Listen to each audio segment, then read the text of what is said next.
Hello everyone and welcome to Chicano Studies 101. This class has moved online and we're going to try to mimic these lessons the way I typically teach them in the face-to-face. So you will have some lectures such as this one. You will also maybe have a few kind of discussion assignments, maybe not too many activities. I have to still kind of finish creating this class. But it's one of my favorite classes to teach. I hope you enjoy it and walk out learning something, particularly in this political climate. I think this course is very relevant to our experience too. So let's get started. Most of these lectures, I try to make them short. Typically in class they go on much longer, but because we're in online formats and those students don't like to sit on the computer and listen to long lectures, I try to cut them. However, sometimes I might not be able to. I might splice them here and there so you have an assignment in between, but we'll see how things go.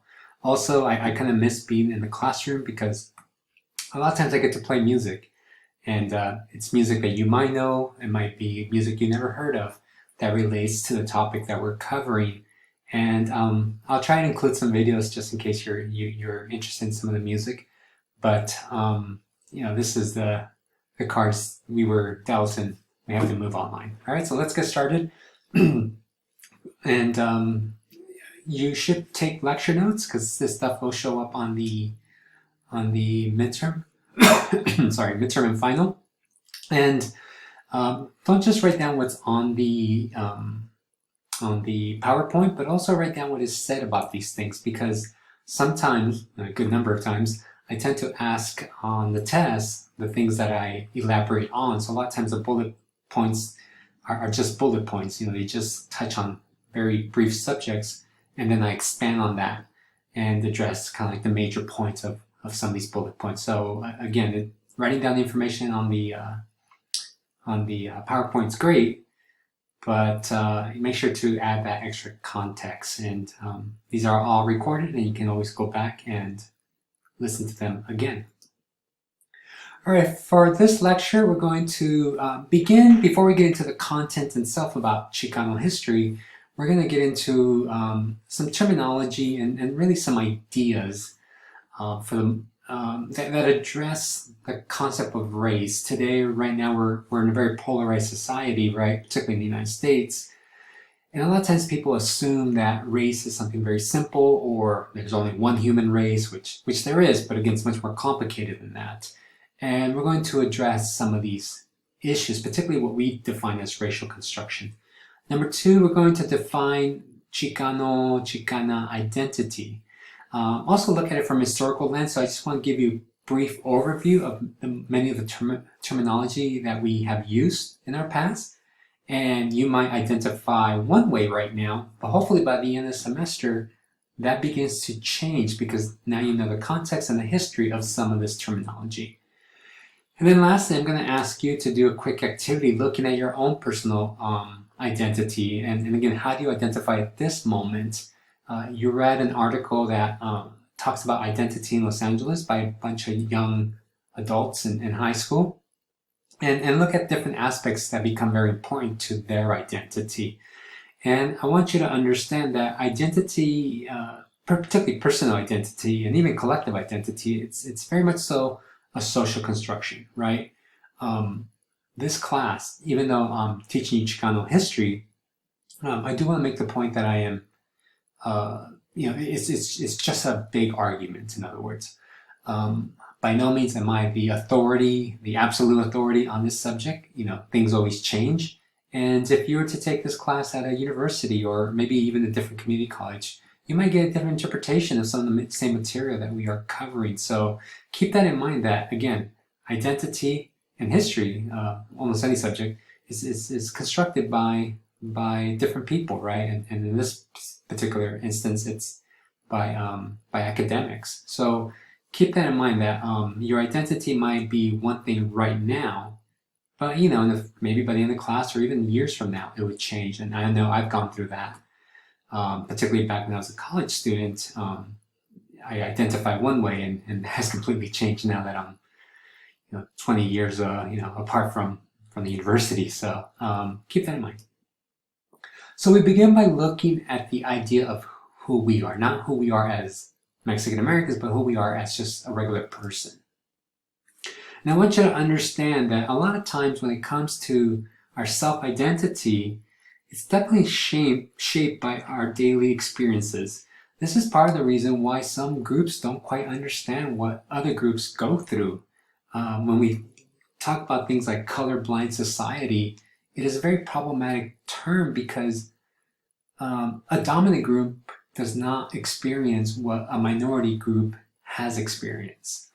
And that makes it really difficult for them to understand. And, you know, a good example of that is when we look at things like gender, right? When, you know, me being a man, it's kind of hard for me to grasp what women go through. Just FYI, I actually write on women's history. My dissertation's on Chicano feminism, but I always make the point in my dissertation, you know, it's more looking at Marxism than it is looking at feminism, though. You know, it all ties in together. But a lot of it has to do because I am a man and I have that inherent bias that you know, certain things I just might miss because I don't experience those things. So our daily experiences shape our self, right? Our identity.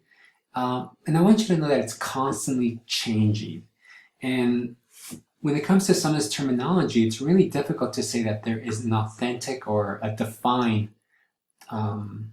idea to many of these identities. There's certain strains that help build them, but there is no such thing as an authority, if you will. So I, by no means am I the expert on telling people what it means to be Chicano or how to define yourself as Chicano, because these terms are always changing.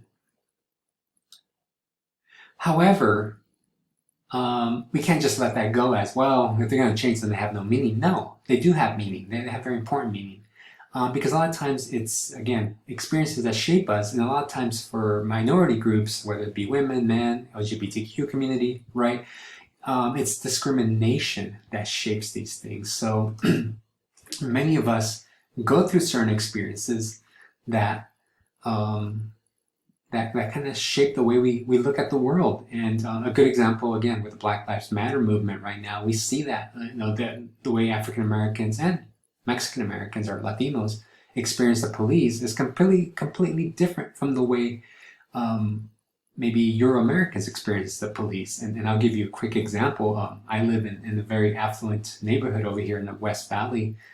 And, you know, I drive a nice European car, and for the most part, I don't look like a cholo, but I still get pulled over. I got pulled over here in my driveway, actually.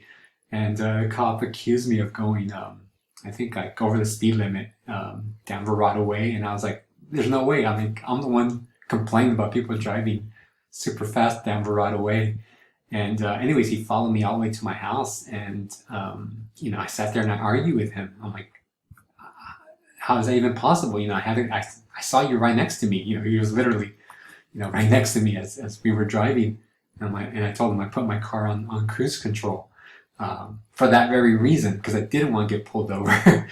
And anyways, he pulled me over in my driveway, and I just told him I got tired of it. I'm like, no, you know, I'm sick of this. And I'm like, I told him, go away. I don't want to deal with this. And he ended up going away because he had nothing to pull me over. You know, no reason to pull me over. But again, these are the experiences that shape us, and it's not the first time we go through this. I'll give you another example. One time I did get pulled over, and I was going 70 miles an hour for in a zone that was 50 miles an hour. And I told the cop, look, I wasn't paying attention, and you're right. You know, just give me the ticket, and I'll be on my way. And you know, there's certain times where I do something wrong, and by all means, you know, give me a ticket. But I've gone through this enough times where sometimes I'm just being followed by the police, or I actually been pulled over a few times. And these are the experiences that shape our worldview, unfortunately, right? Our identity is something that is part of a social structure. So, you know, yes, we're all individuals, and that is shaped by society. And this is where, well, again, the Black Lives Matter movement that we see right now, talking about structural racism, right? Systemic racism.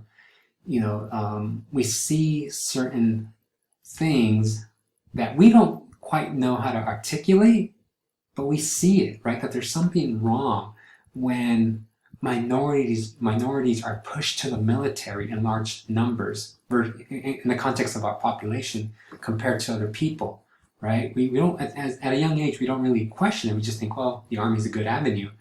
Yet we find that they're heavily recruited in large proportions to other groups. These are the kind of, the social structure that begin to shape the way we see ourselves.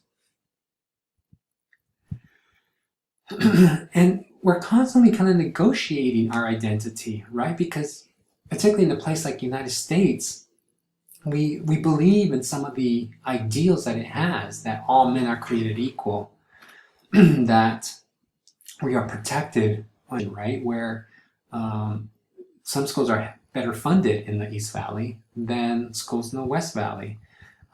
You see this better in certain, like particularly older communities, places like Los Angeles. If you ever look West LA versus East LA, the educational system there is completely opposite of each other, particularly of how much they fund per student. So all these things kind of shape who we are and the way we experience the world. So our personal identity, it's a very complicated thing, right? I'm sure you see yourself in a very complicated way, that you don't think your identity is just one thing, but it's multiple things, right? And sometimes they are contradictory. So, some ideas are contradictory, particularly being Mexican Americans, right? We have to navigate a lot of different worlds. We got our culture, and there's problems there. And we got American culture, and there's problems there. And sometimes one culture is better at certain things than the other culture. A good example will be something like, if you're a woman, you experience machismo in Mexican culture. There's a great book that's called Never Marry a Mexican, and it's about women experiencing machismo in their culture. So they love their culture. They're proud of it, but there's this one element that just kind of ruins it. So they end up marrying outside their ethnicity, right? Outside their quote unquote race, because maybe your American men or American men just in general are a little bit more open-minded when it comes to women's rights and things like that, right? So again, our personal identity, it's very complicated. And in saying so, though, we are also part of a collective. So yeah, you might feel like you don't fit in. However, you are part of a bigger group, and you might put yourself in a particular category, which is fine. Maybe you go, well, Pablo, I don't believe in race and all these things. I'm an American. I was born in America. My parents might be from Mexico, but I'm an American, and that's great. But understand that at the end of the day, society views you one way, right? So yeah, you might define yourself as American, as apple pie, but you're still experiencing some of the same things that other people experience, which puts you in this other category, which is part of a collective identity. And a collective identity is something where, obviously, collective means people that come together. So it forges connections amongst different people that links our past and our present, which kind of fuels our cultural representation and political action. So a lot of times, we have certain, as an individual, we might define one way, but sometimes we have these experiences that we have gone through, or maybe we have a shared history, right? That might not be us personally, but our people have gone through a certain experience, and we experience certain exploitation and so forth, and this allows us to come together to give us meaning that's based on a larger scale, and also to do something about it, right? Dealing with discrimination. So going back to the example where, again, the police pull me over, I could sit there, well, this is a one-off experience, even though I've had it a few times, and just let it go. And then, or maybe I could start talking to people, and other Mexican Americans kind of go, yeah, I gone through that too, driving while brown. And it's like, and then talk to a few more, and oh yeah, I've gone through that too. And then it becomes a shared experience. Like, let's do something about this. which is what you kind of see with the, again, the Black Lives Matter movement, right?